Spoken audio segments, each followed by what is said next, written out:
नमस्कार, इन खबर में आपका स्वागत है। मैं विद्याशंकर तिवारी हूं। पाकिस्तान है कि मानता नहीं। इस बार वहां के प्रधानमंत्री इमरान खान ने मुंह खोला और बहुत ही मजबूती के साथ उन्होंने ये संदेश देने की कोशिश की है कि दोनों देश परमाणु हथियार संपन्न हैं। क्या कहना चाहते हैं कि क्या पाकिस्तान परमाणु हमला कर सकता है? ये उन्होंने देश के नाम संबोधन में ऐसी बातें कही हैं, कई बातें कही, जैसे कि उन्होंने ये कहा कि मोदी ने कश्मीर से जो धारा 370-35 से जो भी वहाँ का स्टेटस था उसको चेंज करके ऐतिहासिक भूल की है। फिर उन्होंने अपने देशवासियों से ये भी कहा कि 1965 के बाद पहली बार इंटरनेशनल फोरम पे ऐसी चर्चा हो रही है, लिहाजा इसका अंतर्राष्ट्रीयकरण हुआ है। उन्होंने ये भी बात कही कि संयुक्त राष्ट्र संघ का अभी जो सितंबर लास्ट में मीटिंग होने जा रही है उसमें मैं इस मुद्दे को पूरे ज़ोर शोर से उठाऊंगा, और बहुत सारी बातें कही हैं। इत्तेफाक है या पूरी प्लान्ड ये उनके जो है उन्होंने सोची समझी रणनीति के तहत ये बात कही कि जिस दिन मोदी और डोनाल्ड ट्रंप फ्रांस में मिल रहे थे और प्रेस कॉन्फ्रेंस कर रहे थे और साफ साफ डोनाल्ड ट्रंप की मौजूदगी में मोदी ने ये दूर टूक कह दिया कि कश्मीर क्या किसी भी इशू पे किसी तीसरे की हमें ज़रूरत नहीं है, तीसरे देश को कष्ट देने की ज़रूरत नहीं है। उसी दिन लगभग उसके घंटा डेढ़ घंटे बाद इमरान खान अपने देश के लोगों को संबोधित करते हैं और फिर उनको ये दिलासा देते हैं कि जो इस्लामिक कंट्रीज़ हैं, जो अलग अलग देश हैं, बेशक कभी वो हमारे साथ नहीं आ रहे हैं लेकिन देर सबेर आएंगे, आपको निराश होने की ज़रूरत नहीं है। चूँकि उनके फाइनेंशियल इंटरेस्ट हैं इस वजह से शायद वो अभी नहीं बोल रहे हैं। बहुत सारी उन्होंने बातें की, लेकिन जो महत्वपूर्ण बात की है वो 2-3 बिंदु है। उसमें यह है कि कश्मीर पे जो भी मोदी सरकार ने डिसीजन लिया ऐतिहासिक भूल की है।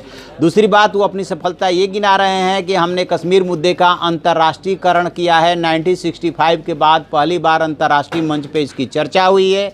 तीसरी बात, वो ये कह रहे हैं कि हमारे पास भी परमाणु हथियार हैं, यानी कि दोनों परमाणु हथियार संपन्न देश है। इसको बार बार जो कहने की उनको ज़रूरत पड़ रही है वो प्रकारांतर से शायद ये कहने की कोशिश कर रहे हैं कि ऐसी भी नौबत आ सकती है और नौबत आएगी तो हम पीछे नहीं हटेंगे।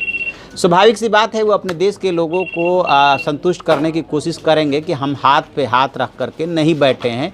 कश्मीर मुद्दे को लेकर के जो कुछ भी हम कर सकते हैं अंतर्राष्ट्रीय स्तर पे और जैसे भी वो हम करने की कोशिश कर रहे हैं। दरअसल इमरान खान इस समय अपने देश में देश के लोगों और विपक्ष के एकदम गुस्से का, नाराज़गी के शिकार हैं, क्योंकि उन लोगों को ऐसा लगता है कि इमरान खान एक तरह से फेल्योर जो है प्राइम मिनिस्टर हैं, उन्होंने कुछ नहीं किया।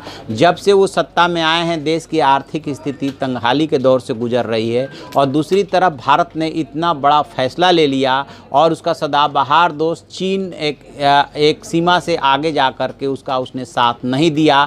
जो थोड़ी बहुत उन्हें अमेरिका से नज़र आ रही थी कि अफ़गानिस्तान में फंसे होने की वजह से अमेरिका उनका साथ दे देगा, डोनाल्ड ट्रंप थोड़ा उनका साथ देंगे। डोनाल्ड ट्रंप ने इमरान खान जब वहाँ पे गए थे तो ये बयान दे दिया था कि यदि मोदी ने एक बार उनसे कश्मीर पे मध्यस्थता करने की बात कही थी, उससे थोड़ा सा उनको ऑक्सीजन मिला था और देश के लोगों के बीच में वो कुछ कह सकने की स्थिति में हो गए थे। लेकिन कुछ दिनों बाद जब भारत ने इसको नकारा कि ऐसी कोई बात ही नहीं हुई थी, तो व्हाइट हाउस और उनके विदेश मंत्रालय ने जो स्पष्टीकरण जारी किया उसमें कहा कि ऐसी कोई बात नहीं हुई थी, तो फिर उनको थोड़ा झटका लगा। फिर डोनाल्ड ट्रंप ने कहा कि यदि मोदी और इमरान खान कहें तो मैं ऐसा कर सकता हूं।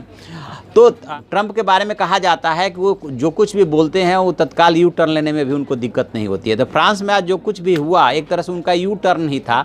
जिस अंदाज में मोदी ने ट्रंप के साथ बातचीत के दौरान गर्मजोशी से एक दूसरे के हाथ पे हाथ रखा और उस हाथ को मोदी ने ठोका, उससे उनका कॉन्फिडेंस लेवल साफ साफ दिख रहा था। दोनों देश का प्रतिनिधिमंडल आमने सामने बैठा हुआ था और मोदी और डोनाल्ड ट्रंप जो है मीडिया को संबोधित कर रहे थे, उनके सवालों का जवाब दे रहे थे।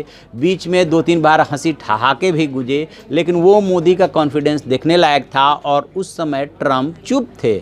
मोदी का साफ साफ ये सेंटेंस था कि इसमें तीसरे देश को पेन लेने की, कष्ट करने की ज़रूरत नहीं है। फिर वही बात जब ट्रंप से पूछा गया था तो भी उन्होंने कहा कि भारत और पाकिस्तान आपस में बातचीत करके मसले को सुलझा लेंगे।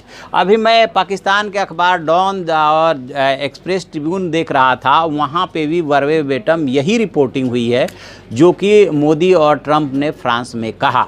उसके कुछ देर बाद जब वो अपने देशवासियों से सीधे जो है रूबरू हुए तब उन्होंने ये सारी बातें कही कि एक तो हम चुप नहीं बैठे हैं, संयुक्त राष्ट्र में फिर से इस मसले को उठाने जा रहे हैं, हम भी परमाणु हथियार संपन्न देश हैं, बेशक अभी मुस्लिम कंट्री हमारे साथ नहीं आ रहे हैं, आगे आएंगे। उन्होंने अपने देश के लोगों को दिलासा देने की कोशिश की। लेकिन सवाल ये उठ रहा है कि बार बार पाकिस्तान को ये कहने की ज़रूरत क्यों पड़ रही है कि हमारे पास परमाणु हथियार है। जिसके पास परमाणु हथियार है ये दुनिया को पता है, भारत को भी पता है कि आपके पास परमाणु हथियार है, लेकिन उसको चलाने के लिए, उसको यूज करने के लिए क्या परिस्थितियां हैं आपके पास। क्या आप सिंपल लड़ाई, वो तो परमाणु हथियार तो बहुत दूर की बात है, क्या आप जो ट्रेडिशनल वार जिसको बोला जाता है वो भी लड़ाई लड़ने की स्थिति में है। जिस पाकिस्तान का चालू खाते का घाटा 42% का पार है, जिस पाकिस्तान का फिस्कल डेफिसिट 7% के पार है, जिस पाकिस्तान में जो है 150-200 रुपये से नीचे कोई सब्जी और दूध कुछ है ही नहीं, क्या वो पाकिस्तान एक हफ्ता भी वार झेल सकता है। फिर बार बार ये धमकी किसके लिए?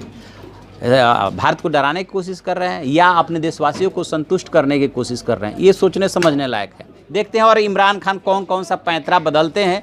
जो भी इसमें और अपडेट होगा हम आपको बताएंगे। आप देखते रहिए हमारा डिजिटल चैनल इन खबर। Thank you. इन खबर चैनल को सब्सक्राइब करें और बेल आइकन दबाना ना भूलें।